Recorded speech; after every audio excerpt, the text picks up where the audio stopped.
बचपन क्लासेस में आपका स्वागत है प्यारे बच्चों। उत्तर प्रदेश बेसिक शिक्षा परिषद के अंतर्गत जो पाठ्य पुस्तकें आपके विद्यालयों में पढ़ाई जाती हैं उन पुस्तकों में से आज हम आपके लिए लेकर आए हैं कक्षा 4 की हमारा प्रवेश। तो बच्चों, आज हम इस पाठ्य पुस्तक के अध्याय 3 कैसे बने घर का अध्ययन करेंगे। तो आइए शुरुआत करते हैं। तो बच्चों, क्या आप लोग बता सकते हैं कि आप लोग कहाँ रहते हैं? तो आप लोग घरों में रहते हैं। चलिए हम लोग इसी के बारे में बात करते हैं। वह स्थान जहां हम रहते हैं हमारा घर आवास कहलाता है। घर हमें सर्दी, गर्मी, वर्षा आदि से सुरक्षा प्रदान करता है। एक समय ऐसा भी था जब मनुष्य के पास आज की भांति रहने के लिए घर नहीं थे। वे पेड़ की शाखाओं, घनी झाड़ियों तथा गुफाओं में रहते थे। समय के साथ मनुष्य के रहन सहन और खान पान के तरीकों में बदलाव आया। चलिए आगे देखते हैं। पहले लोग मिट्टी से बने कच्चे घरों में रहते थे। इस तरह के घर की दीवारें मिट्टी से बनाई जाती थी। घर की छत बनाने के लिए लकड़ी के फट्टे जोड़कर बनाए गए ढांचे को चारों दीवार पर टिका दिया जाता था। बाद में उसे मिट्टी से लेप दिया जाता था। कहीं कहीं पर घर की छत बनाने में खप्पर, नरिया, बांस, घास फूस आदि का उपयोग भी किया जाता था। इस प्रकार बने घर की फर्श पर मिट्टी में गोबर मिलाकर उसकी लिपाई की जाती थी। कुछ लोग घर बनाने में केवल घास फूस तथा बांस बल्ली आदि का ही उपयोग करते थे। ऐसे घर को झोपड़ी कहा जाता है। तो बच्चों, आपको पता है कि जो मनुष्य है वो हजारों वर्ष पूर्व आज की भांति इस तरह के घरों में नहीं रहते थे। वह जंगलों में रहा करते थे, गुफाओं में रहा करते थे। समय परिवर्तन हुआ और जैसे जैसे मनुष्य का विकास हुआ उन्होंने घर बनाने की कला को सीखा। उन्होंने इसके लिए बांस, घास फूस और अन्य सामग्रियों का प्रयोग करना सीख लिया। इसके बाद जैसे जैसे मनुष्य का और विकास हुआ उसने कच्चे घरों का निर्माण प्रारंभ कर दिया। और एक महत्वपूर्ण बिंदु आपके पुस्तक में दे रखा है कि आज से लगभग 2500 ईसा पूर्व विकसित सिंधु सभ्यता भारत की पहली नगरीय सभ्यता थी। इस सभ्यता की प्रमुख विशेषता थी सुनियोजित नगर एवं भवन निर्माण व्यवस्था तथा समुचित जल निकास प्रणाली। तो आपको पता है कि ये सिंधु सभ्यता आज से लगभग 4500 वर्ष पुरानी है। तो आप समझ सकते होंगे कि ये हजारों हजार वर्ष पूर्व मनुष्य जंगलों में रहा करता था। उसके बाद उसने इतनी बुद्धि या सभ्यता विकसित कर ली कि उसने भवन निर्माण में कुशलता प्राप्त की। चलिए आगे हम देखते हैं कि उसने बाद में किस तरह के मकान बनाने प्रारंभ किए। आगे दिया है कैसे बदले घर। आप अपने आसपास कई तरह के घर देखते हैं। इनमें से कुछ घर कच्चे होते हैं तो कुछ पक्के। पक्के घर भी कई तरह के होते हैं, जैसे एक मंजिला, दो मंजिला, बंगला, बहुमंजिला इमारतें आदि। समय बीतने के साथ साथ घर के आकार, प्रकार तथा बनावट सामग्री में बदलाव व विविधता आ गई। अब घर बनाने में सीमेंट, पक्की ईंट, बालू, लोहे की सरिया, ग्रेनाइट पत्थर आदि का प्रयोग होने लगा है। इन सामग्रियों के इस्तेमाल से बने मकान की दीवार, छत, फर्श सभी पक्के एवं मजबूत होते हैं। ऐसे घर आंधी, तूफान आदि से कच्चे घर की तुलना में ज़्यादा सुरक्षित होते हैं। आज से कुछ साल पहले तक घरों में शौचालय नहीं होते थे। शौच के लिए लोग घर के बाहर खाली जगहों या खेतों में जाते थे, किंतु अब लोग शौचालय का निर्माण तथा इसका उपयोग करने लगे हैं। चलिए आगे हम एक चित्र दे रखा है, इसके बारे में भी बात करेंगे। पहले 3 लाइनें और हम देखते हैं क्या है। घर का स्वरूप झोपड़ी और कच्चे मकान से होता हुआ विशाल और आलीशान भवनों तक पहुंचा है। किंतु घर चाहे जितना छोटा हो या बड़ा, कच्चा हो या पक्का, इसे स्वच्छ और व्यवस्थित रखना सबसे महत्वपूर्ण है। घर को स्वच्छ और व्यवस्थित रखने की जिम्मेदारी परिवार के सभी सदस्यों की होती है। आप चित्र के माध्यम से देख सकते हैं कि घर का स्वरूप झोपड़ी और कच्चे मकानों से होता हुआ विशाल और आलीशान भवनों तक पहुंचा है। पहले अभी हमने बात किया कि जैसे मनुष्य सबसे पहले जंगलों में रहता था, उसके बाद उसने गुफाओं में रहना प्रारंभ किया। फिर वो घास फूस के झोपड़ी का निर्माण उसने करना सीख लिया। उसके बाद कच्चे मकानों से वो पक्के मकानों को बनाना सीख गया और आज को बहुमंजिला इमारतें जो बनाई जाती हैं उनमें मनुष्य रहते हैं। ठीक है। और साथ ही पूर्व में शौचालय नहीं हुआ करते थे मकानों में, और आज भवनों में शौचालयों की भी व्यवस्था होती है। ठीक है। लेकिन इन सब के साथ साथ हमको इन मकानों के स्वच्छ रखने की भी व्यवस्था रखनी होती है, जो कि बहुत ही महत्वपूर्ण है। तो चलिए आगे हम इसी के बारे में बात करेंगे कि जो घर में हम स्वच्छता कैसे रखते हैं, साफ सफाई की व्यवस्था और कचरे का निस्तारण किस प्रकार से किया जाता है, इसी विषय पे बात करते हैं। चलिए आगे हम बात करेंगे घर से निकलने वाला कचरा, इसके बारे में। हमारे दैनिक जीवन के विभिन्न कार्यों के दौरान कई अनुपयोगी पदार्थ बचते हैं जिन्हें हम कचरा या अपशिष्ट पदार्थ कहते हैं, जैसे सब्जी व फल के छिलके, उपयोग के बाद बची हुई चाय की पत्ती, टॉफ़ी, बिस्किट आदि के रैपर, पॉलीथीन की थैलियाँ आदि। इन्हें कुछ लोग कूड़ेदान में ना फेंककर सड़क पर ही फेंक देते हैं। प्रायः घर से निकलने वाले कूड़े को दो भागों में बांट सकते हैं, सड़ने वाला कूड़ा तथा न सड़ने वाला कूड़ा।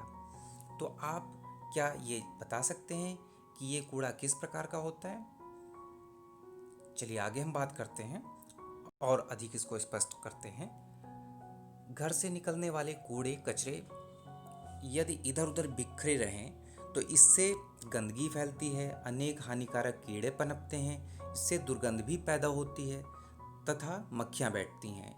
इसके कारण अनेक बीमारियां फैलती हैं जो हमारे स्वास्थ्य पर बुरा असर डालती हैं। अतः कूड़े कचरे का सही तरीके से निस्तारण करना स्वास्थ्य एवं स्वच्छता की दृष्टि से महत्वपूर्ण है। जैसे कि आप देखते होंगे कि दैनिक जीवन में तरह तरह के अपशिष्ट पदार्थ आपके घरों से निकलते हैं।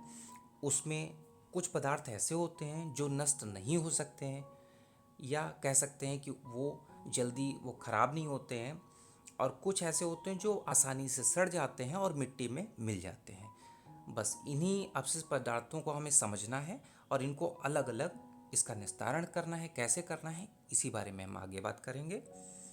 आगे लिखा है आपका कचरा निस्तारण। हम सभी अपने आसपास कूड़े के निस्तारण की समस्या का सामना करते हैं, इसलिए यह आवश्यक है कि हम कचरा निस्तारण के लिए ऐसा तरीका अपनाएं जिससे हमारे परिवेश को नुकसान ना पहुंचे तथा हम अपने गांव शहर को साफ सुथरा रख सकें। ठीक है। तो इसके लिए हम क्या करते हैं, इसके लिए हम एक समूह में लिखा हुआ है। समूह एक, खराब फल सब्जी के छिलके तथा फल के छिलके, खराब हुआ भोजन, उपयोग हुई चाय की पत्ती, सूखी पत्ती आदि। बच्चों ये कैसी वस्तुएं हैं, ये कैसे अपशिष्ट पदार्थ हैं जो कि आसानी से मिट्टी में मिलने के बाद सड़ जाते हैं और मिट्टी को नुकसान ना पहुंचा के बल्कि उसके लिए लाभदायक होते हैं। दूसरी ओर समूह दो में पॉलीथीन की थैलियाँ, प्लास्टिक, कांच, लोहे के अनुपयोगी सामान आदि आते हैं। तो इन वस्तुओं को अलग अलग क्यों बांटना होता है, इसके क्या फ़ायदे हो सकते हैं, आइए एक प्रयोग के माध्यम से हम समझते हैं। जैसे कि दे रखा है, आप प्रत्येक समूह के कचरे को अलग अलग गमले में डालकर मिट्टी से ढक दें। कुछ माह बाद दोनों समूह के कचरे के ऊपर से मिट्टी हटाकर उसमें हुए परिवर्तन को देखें। आप देखेंगे कि समूह एक का कचरा पूर्णतः सड़कर मिट्टी में मिल गया। मिट्टी में मिला हुआ यह कचरा पेड़ पौधे के लिए खाद की तरह काम करता है, जबकि समूह दो का कचरा सड़कर मिट्टी में नहीं मिला। सोचिए ऐसा क्यों हुआ। इसका कारण यह है कि कूड़े कचरे के रूप में फेंके गए प्लास्टिक, बैटरी, कांच, पॉलीथीन आदि सड़ते नहीं हैं। धीरे धीरे ये कचरे के ढेर के रूप में एकत्र होकर हमारे पर्यावरण को नुकसान पहुंचाते हैं। अतः उचित होगा कि हम अपने घर से निकलने वाले कचरे को अलग अलग कूड़ेदान में डालें। तो देखा आपने इसका क्या लाभ हुआ। चलिए आइए आगे हम बात करते हैं कचरा प्रबंधन से, कि इसको हम किस तरह से निस्तारण कर सकते हैं। कचरा प्रबंधन। कचरा प्रबंधन से तात्पर्य है कचरे का उचित निस्तारण। कचरा प्रबंधन द्वारा हम मिट्टी में सड़ने योग्य कचरे से खाद तैयार कर सकते हैं। इसका उपयोग घर या विद्यालय के बगीचे में किया जा सकता है, जबकि मिट्टी में न सड़ने योग्य कचरे के निस्तारण हेतु 4R का अनुसरण कर सकते हैं। तो बच्चों, आपके सामने चित्र में 2 कूड़ेदान दे रखे हैं, एक नीले रंग का और एक हरे रंग का। नीले रंग के कूड़ेदान में न सड़ने वाला कचरा डालते हैं और हरे रंग के कूड़ेदान में सड़ने वाला कचरा डालते हैं। इस तरह से दोनों प्रकार के अपशिष्ट पदार्थ या कूड़े अलग अलग हो जाते हैं और इससे हमें आसानी क्या होती है कि जो सड़ने वाला कचरा है वो सड़कर खाद के रूप में परिवर्तित हो जाता है, जिसका उपयोग हम मिट्टी की उर्वरा शक्ति को बढ़ाने के लिए कर सकते हैं। दूसरी ओर न सड़ने वाला जो कचरा है वह अलग होता है, जिसके निस्तारण के लिए हम 4R का अनुसरण कर सकते हैं। तो 4R क्या होते हैं आगे हम जानते हैं, जो कि इस प्रकार हैं। कम करना, रिड्यूस, अपनी आवश्यकता के अनुरूप ही सामान खरीदें। अगला है मना करना, रिफ्यूज़, प्लास्टिक से बने सामानों एवं पॉलीथीन थैली के उपयोग से बचें। पुनः प्रयोग, रीयूज़, बहुत सी वस्तुओं को हम अपनी समझदारी से पुनः उपयोग में ला सकते हैं, जैसे पुरानी बाल्टियों के टूटने पर उसे कूड़ेदान या गमले के रूप में उपयोग में लाना। अगला है पुनः चक्रित करना, रिसाइकिल, ऐसी वस्तुएं जो पुनः चक्रित हो सकती हैं उसे कबाड़ी वाले को दे दें, जैसे पुराने कागज़, समाचार पत्र, लोहे व कांच के टुकड़े आदि। पुनर्चक्रण के द्वारा बहुत से अपशिष्ट पदार्थों को गलाकर पुनः प्रयोग में लाया जा सकता है। तो हमने जाना कि ये 4R क्या होते हैं। 4R हैं रिड्यूस, रिफ्यूज़, रीयूज़ और रिसाइकिल। ठीक है, इसके द्वारा हम जो अपशिष्ट पदार्थ सड़ नहीं सकते हैं, जिसके अंतर्गत प्लास्टिक, पॉलीथीन थैली, कांच और लोहे के टुकड़े आदि आते हैं, वो इसके द्वारा निस्तारित किए जा सकते हैं। आइए अपशिष्ट पदार्थों से उपयोगी सामान बने। तो चित्र के माध्यम से आप देख सकते हैं कि 2 बच्चे हैं, उन्होंने खाली कैन के डिब्बे से एक पेंसिल दान बनाया है, जिसके बनाने की विधि भी आपके पार्ट में दे रखी है। इसी प्रकार से आप भी अपने घरों में निकलने वाले पुरानी वस्तुओं, टीन के डिब्बों या प्लास्टिक के डिब्बों से सुंदर वस्तुएं बना सकते हैं। इसके अलावा आप पुराने कागज़ के टुकड़ों या पुराने अखबार के टुकड़ों से सुंदर लिफाफे या ग्रीटिंग कार्ड बना सकते हैं। तो ठीक है, इस पाठ के माध्यम से आज हमने जाना कि घर कैसे बने। शुरुआत में मनुष्य जब जंगलों में रहता था तो उसने धीरे धीरे कैसे घरों को बनाना सीखा, कच्चे घरों का निर्माण करना सीखा। उसके बाद किस प्रकार से मनुष्य ने पक्के घरों का निर्माण करना सीख लिया। उसके बाद हमने भवनों से निकलने वाले कचरे का निस्तारण किस प्रकार से करना है, इसको भी जाना। कचरे का प्रबंधन सीखा, 4R को जाना, जैविक कचरे का निस्तारण किस प्रकार से किया जाता है और उससे हमको किस प्रकार से लाभ मिल सकता है। तो आशा है कि आपको यह वीडियो पसंद आया होगा।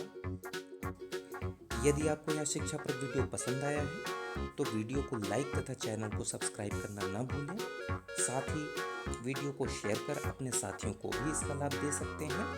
तो जल्द ही मिलते हैं एक नई वीडियो के साथ, जिसमें हम इसी पाठ के अभ्यास कार्य को लेकर आएंगे। वीडियो देखने के लिए आपका धन्यवाद।